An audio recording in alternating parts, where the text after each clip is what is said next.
Hello, fellow law school students. I'm Leslie Juvenicare. I am the host of Law School for Visual Learners, and I am a 1L student who's studying along with you, learning the black letter law in a fun visual way, because not everybody learns black letter law in black letter ways, and I want to help you pass. And since more than 80% of learners are visual, auditory, and kinesthetic learners, we're going to take a hands-on and visual approach, storytelling approach to activate your imagination and make it easier to learn the law. So today, I want to work with you on inchoate crimes. Those are those incomplete crimes which are called solicitation, attempt, conspiracy, and they throw murder in, but we all know murder is not in and of itself a crime, but that's a lesson for another day. I want to work with you on solicitation. It's a very easy crime, and I want to walk you through it using my visual outlines. And I hope that this study session can inspire you to create your own outlines in a visual way, because once you start doing them at the start of 1L and continue all the way through to graduation day and to the bar, it's going to make it so much easier for you to close your eyes on exam day and write everything that you have learned. So I'm going to share my slides with you, and I hope that you enjoy them. So, welcome to the 3 inchoate crimes plus merger. I put that there just so that way the plus merger always helps me to remember that merger in and of itself is not a crime. So I'm just going to quickly give you an introduction to what is the inchoate crime. So the common law, which is the judge-made law, gave birth. It's the mama to the 3 general offenses, which are attempt, solicitation, and incitement. But the principal feature of these crimes is that they are committed, even though the substantive offense is not successfully consummated. So it means that there's this one component and then there's the actual crime, and these components lead the way or open the door to actually committing the crime. So I'm just going to open up my little visual so you can see my hands for all you kinesthetic learners. So quite simply, an attempt can fail, a conspiracy can come to nothing, and words of incitement are ignored.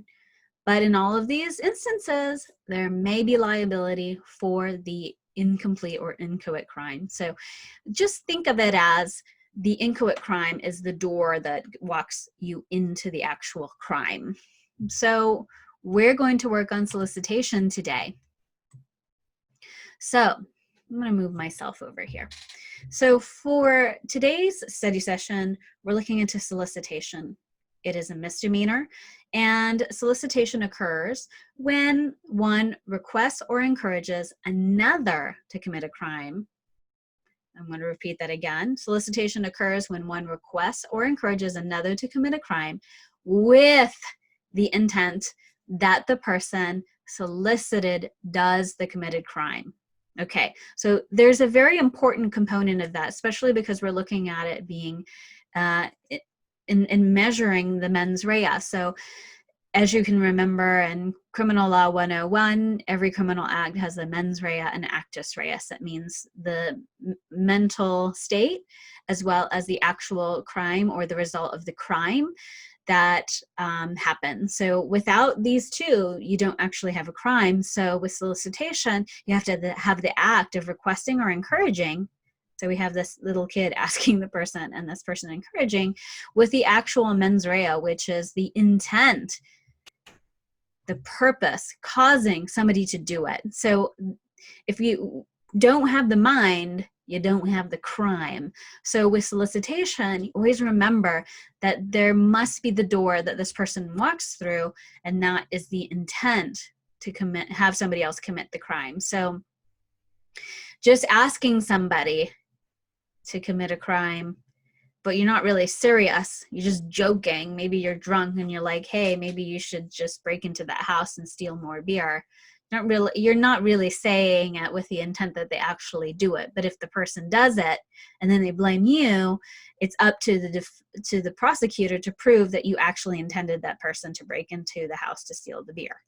So always remember on exams, Solicitation occurs when one requests or encourages another person to commit a crime with a big old W, with the intent that that person solicited does the crime. That way it's easier on exam day to show that they did the act, and you can prove that they had the mens rea to do it.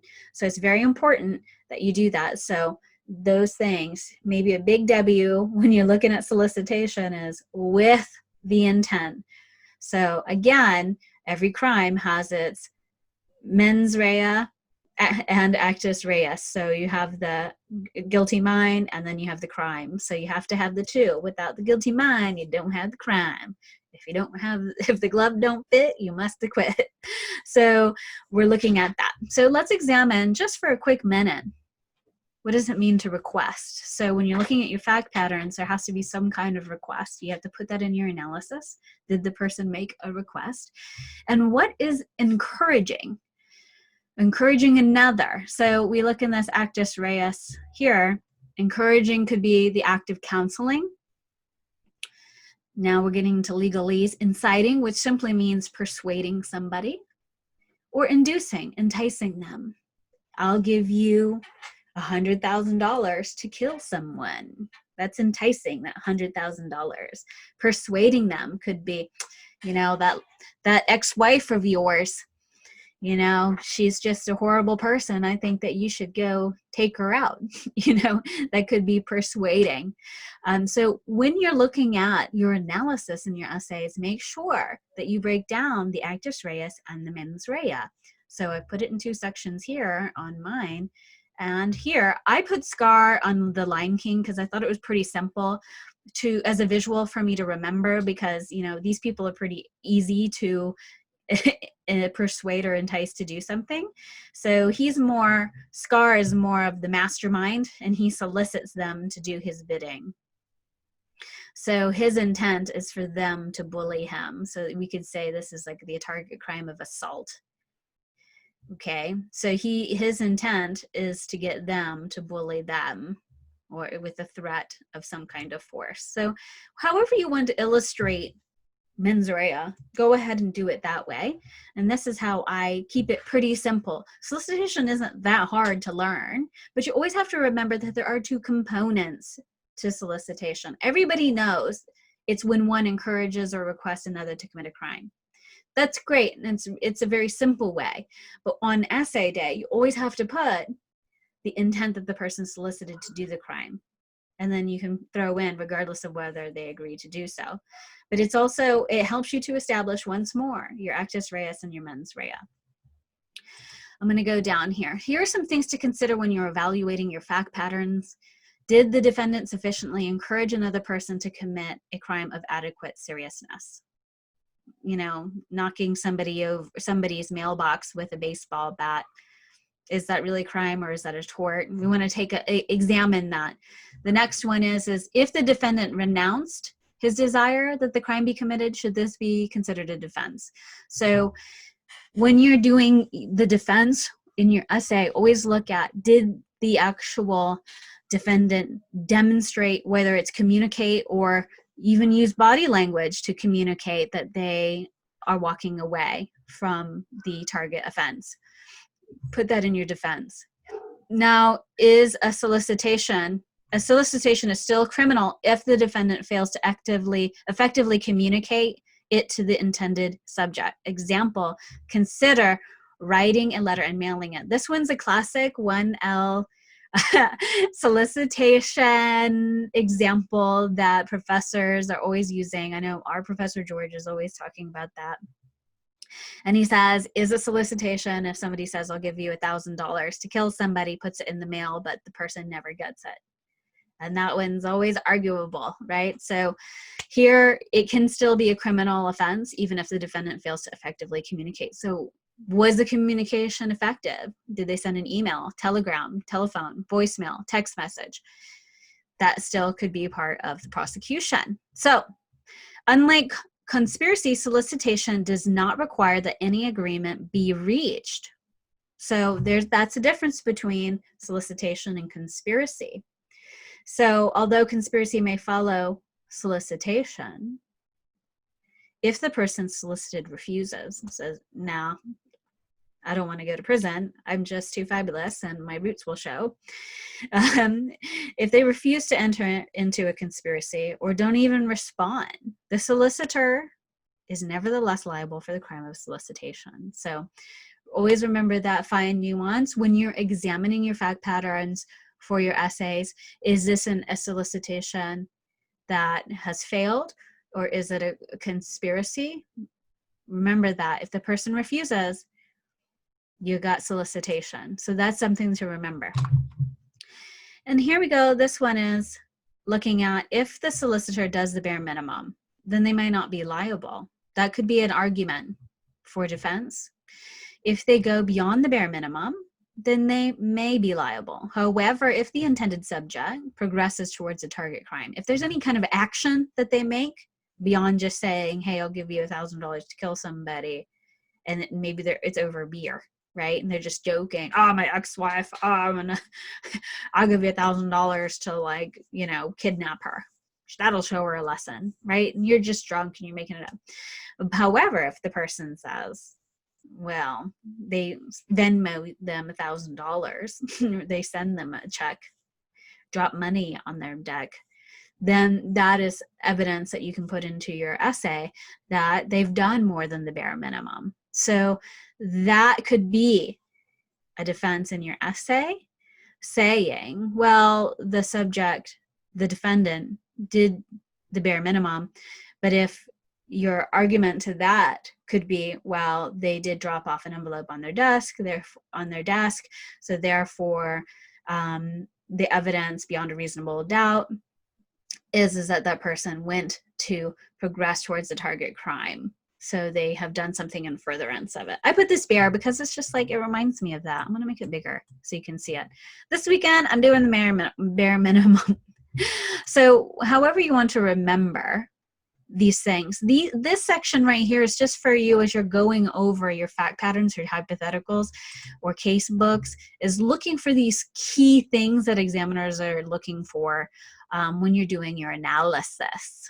So we have the mens rea and the actus reus that we have to touch on.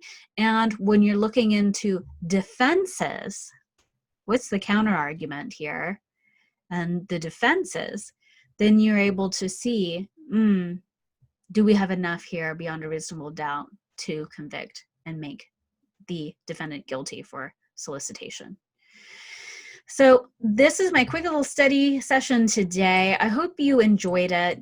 And we just want to have a lot of fun by learning the law in a visual way. It took me 2 weeks to do this slide deck. If you would like to buy yourself a copy of this, you're just basically paying for printing and shipping. This is my community service. This is not a business. This is just me. I have my other businesses. I'm sure you've probably seen at Leslie Inc. I've got my own series. I've got my own products, my books, speaking, coaching, consulting. This is for fun. I love learning the law. I just can't tell you how much I enjoy it. I use it in every area of my life. I teach my little kids who are under 8 years old the law, and they know battery, they know assault, they know all these things, and it's just a fun family thing that we like to learn, and I just enjoy it. And I believe in my heart of hearts, as easy as it was for you to learn to walk and learn to talk and learn to read and learn to write, you can learn the law.